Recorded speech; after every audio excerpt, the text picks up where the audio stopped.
చలో అందరికీ శనార్థులలో hit shop సమర్పించు మాస్మలన్న ముచ్చట్లకు స్వాగతం. వచ్చేసిండు మీ నర్సికాక. ఇక అరుచుకుందాం రారుల్లా ఇయాల్టి మోక.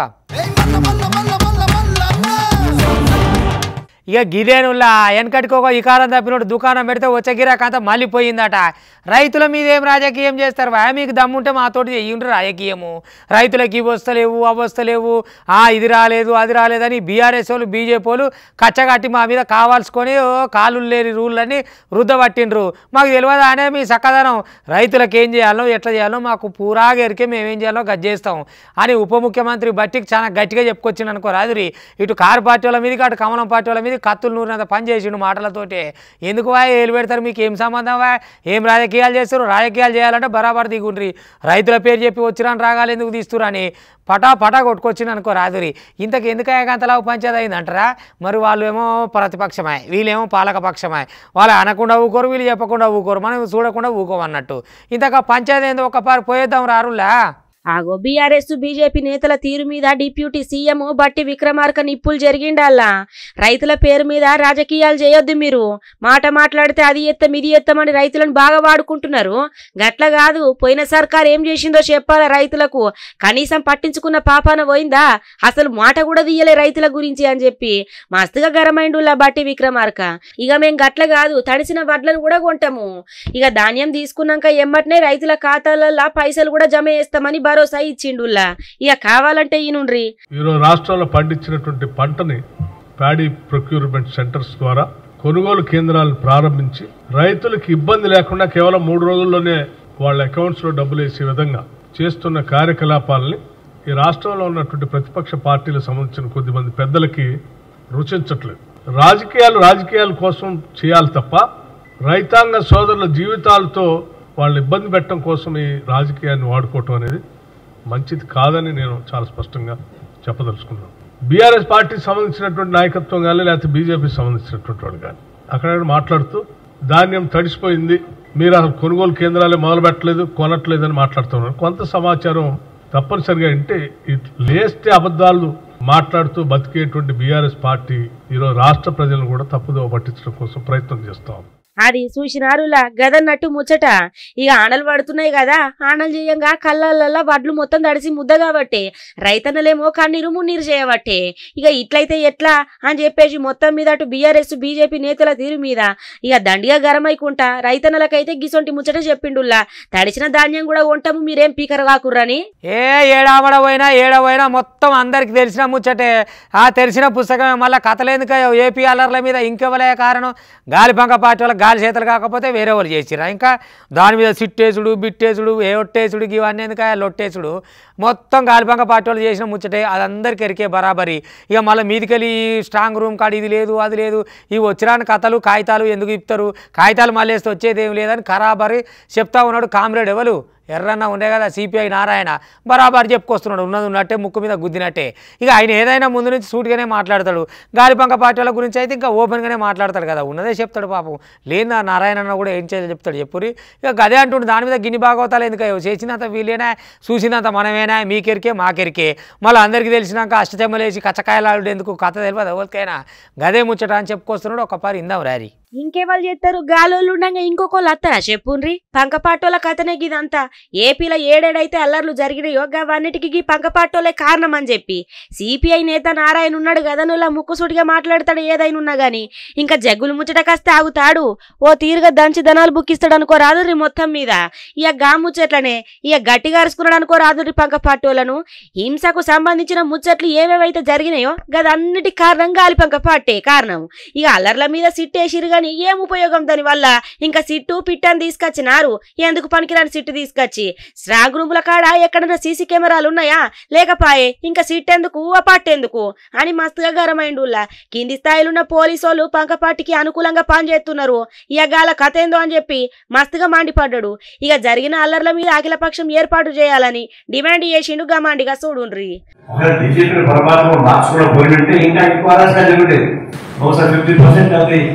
స్టేట్స్ గవర్నమెంట్ జరిగిపోయారు మాసం నుంచి వేరే అయితే ఈ సిట్ వాళ్ళు చేసిన విచారణ చూస్తే ఆశ్చర్యం. అలాగే ప్రపంచం చేసేటువంటి ఒక ఎన్ని ఇన్సిడెంట్ వాళ్ళు చెప్పిన దాని ప్రకారం కూడా ఇన్సూరెన్స్ రిలీజ్ అయినాయి. ఎక్కడ అరెస్ట్ చేశారు వాళ్ళు? మొత్తానికి 124 మంది అరెస్ట్ చేశారు. కానీ దాని పార్సల్ 1300 మంది మీద పార్సల్ చేశారు.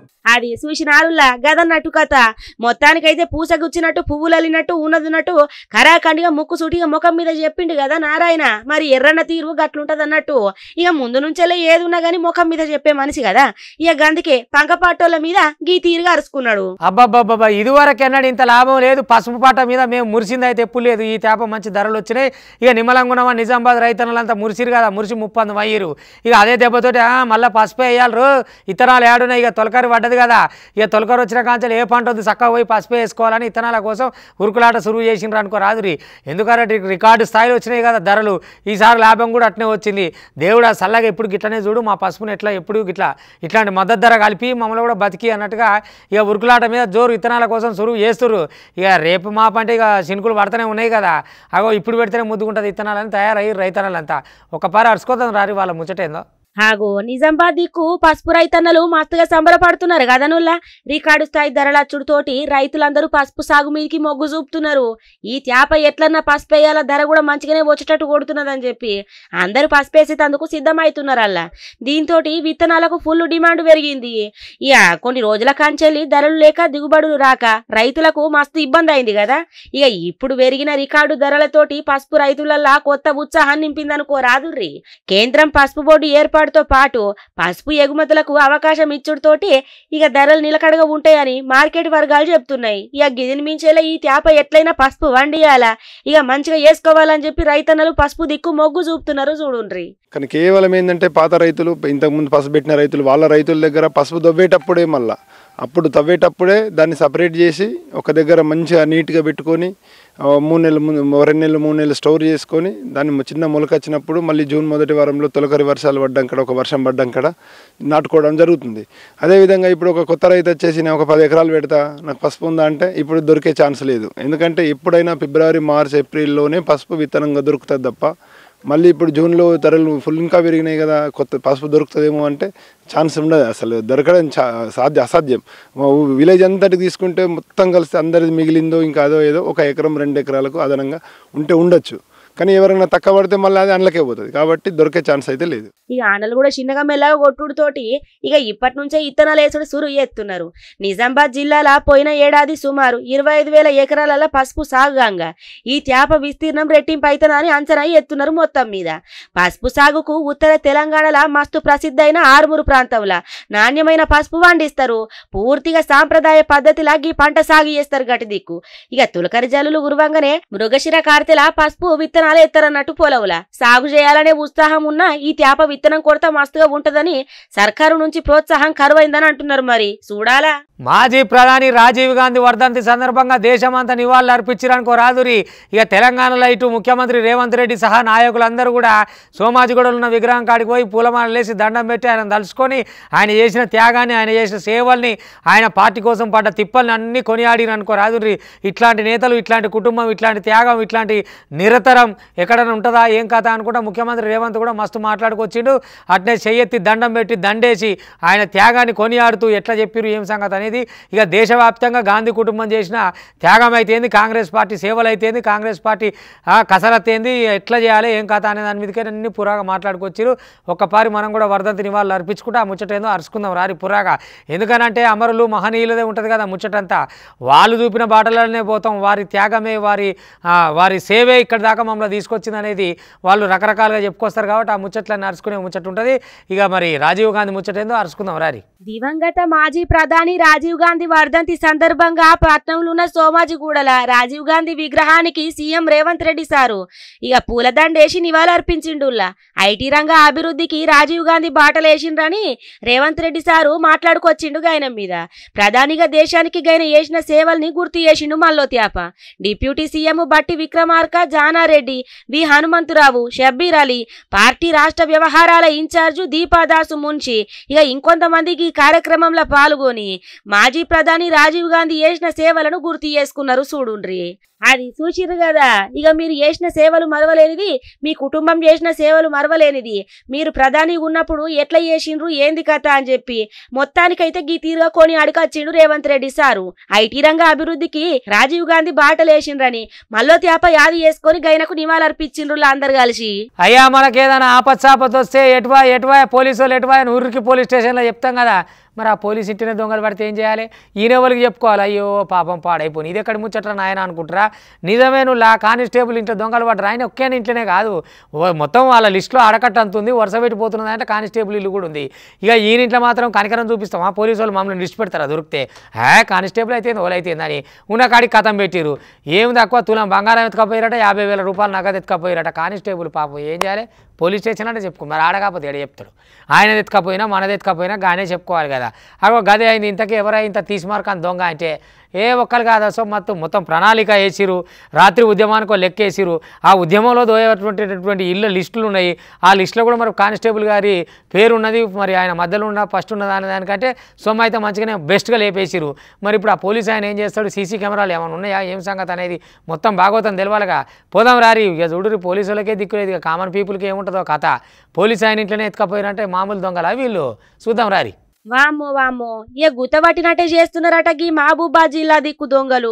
ఇంకేమున్నది, పేపర్లో ఎవరో ఇంట్లో దొంగతనం కోవాలా, ఏం చేయాలా, ఎట్లా పిలాన్ వేయాలా, ఎట్లా దొంగతనం చేయాలని మొత్తం గుండుగుత్త పిలాన్ వేసుకొని ఇక ఇట్లా దొంగతనాలు చేస్తున్నారట.